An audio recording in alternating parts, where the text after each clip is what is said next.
I think I heard Rick Sensei talking about it, where, you know, like the structure that it was this morning, the structure that you create for uchuke, the structure that you create for sotuke, internal structure is different.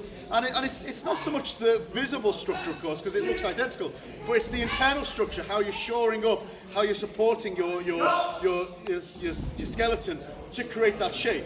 And for sure, when you're making uchuke, this is going out, right? So you've got power going this way. You kind of put in effort into this part to create the block, yeah? Well, first here, and then rolling into that point as you make the full block. So it's going out. Hand is kind of forcing that way. Not your elbow is staying connected. But if you draw a line from here to shoulder, that elbow is kind of going into your center, whilst this is kind of going slightly out. You're making that point for uchuke. Do you understand? Now, when I kind of do both those things, then my elbows are quite close to my body because I don't want them out. I want them strong and close, but I'm putting pressure out, not kind of tight, but I'm opening up, creating pressure here, yeah? So that means what we're going to do from Shizentai, that means that as I reinforce that even more out, then that comes even more exaggerated, extended. And then I'm following that line, which should come to my center, and then back again. Do you understand? I'm not going round, I'm not going out, I'm not going directly down, because that involves me moving this elbow. I am connecting that leg to that hand, and I'm firing it in the only direction it wants to go. So from that shored up point, fire with your leg, with your shoulder, snap, snap, snap, without it slowly getting closer and closer and closer and closer. Okay, pressure, pressure, pressure, pressure, pressure, pressure. Okay, so I want you to create pressure in your shoulder, okay, and then firing. So what you're doing is you're creating pressure in your shoulder as you externalize, as you push out, and then that kind of pressure is being released as you snap in. Don't go from this loose. Feel like you're pushing out, and then from there, connect your leg, your shoulder, and snap back in. This is the part that you're blocking with. Then this original kata, this original Unsu was just this, blocking the back. This bit. You're just blocking with the back of your hand. And all we're doing is exaggerated that. So all we're doing is exaggerating the back, the blocking with that part of the hand. You understand? So don't make it into a weird shape. Just put your focus on that point there. And the shape that you make is, well, has been stylized to this point. But it's stylized.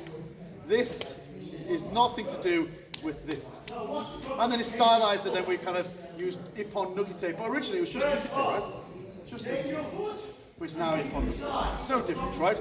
So don't do anything weird, yeah? Okay, let's try. But make sure, externalize it directly in. Externalize it directly in. And the key is to go from that tension to that relaxation to fire that in. Okay, after a while, this will be completely relaxed. And it's much more about here.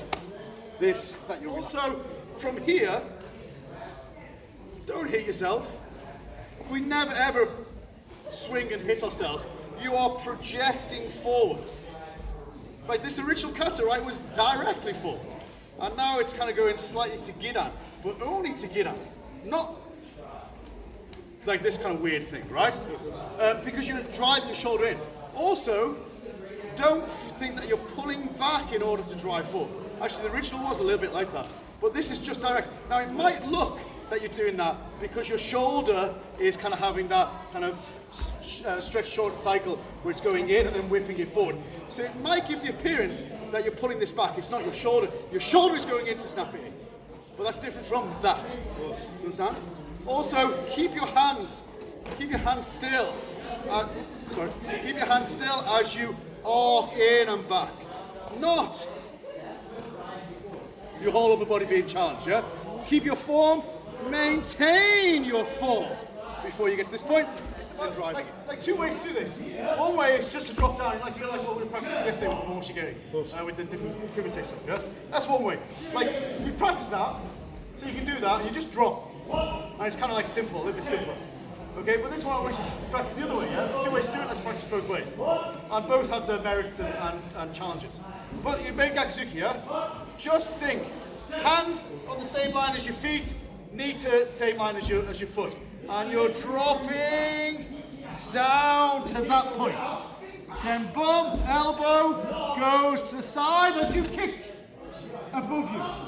Then the hikiash of this kick is the change to kick. And the hikiash of this is the reed cover for the tatishto. Do you understand? So just try to use the power of your kick and the power of your hip to flip you and to get you back. Yeah, you want to maintain that contact with the floor with your kicking, with your support leg.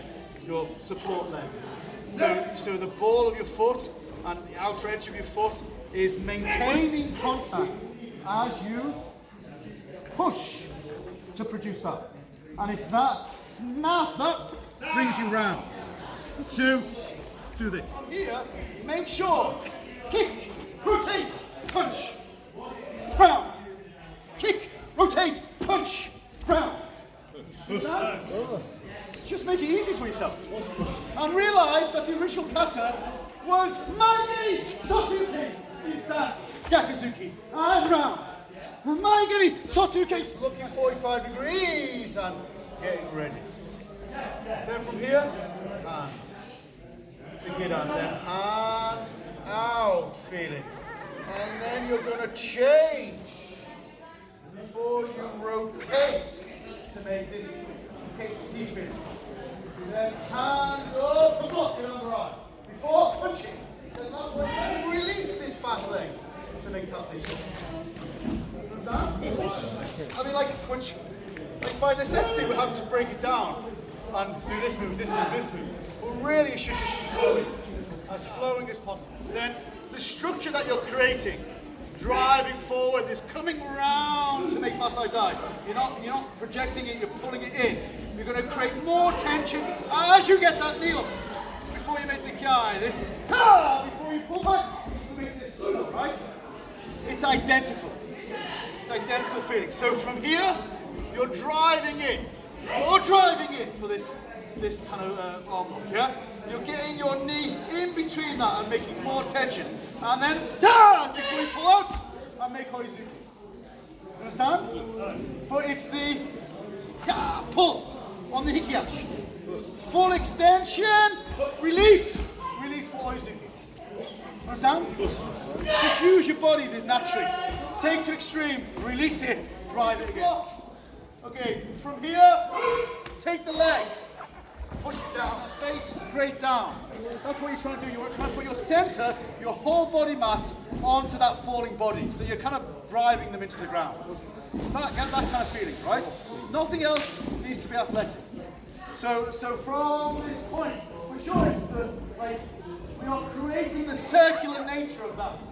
The circular nature of blocking round and down. And we've stylized it over the years. We've kind of created it to make it more dynamic, more athletic. You want to know what it is to block with your hand. This one gets it out of the way and controls it, whilst this one comes round home to strike. Moshuchi. Moshuke, Moshuchi. He goes back in agony. He throws the other one in desperation. You block. This one takes it round, whilst this one goes round and strikes again. Moshuchi. At no point are you trying to straighten this. Don't do this. Please don't do this. Block, block, step. Block, block, step. This is circular, whilst this is linear. Your body is moving to the target, whilst your hand goes round. So, one more time. What's for the time? One more time, like so. Ross punches here. I block, take control, hit him because I've moved in. He tries again, I block and hit him again. This feeling. Block, take, strike. Block, take, strike.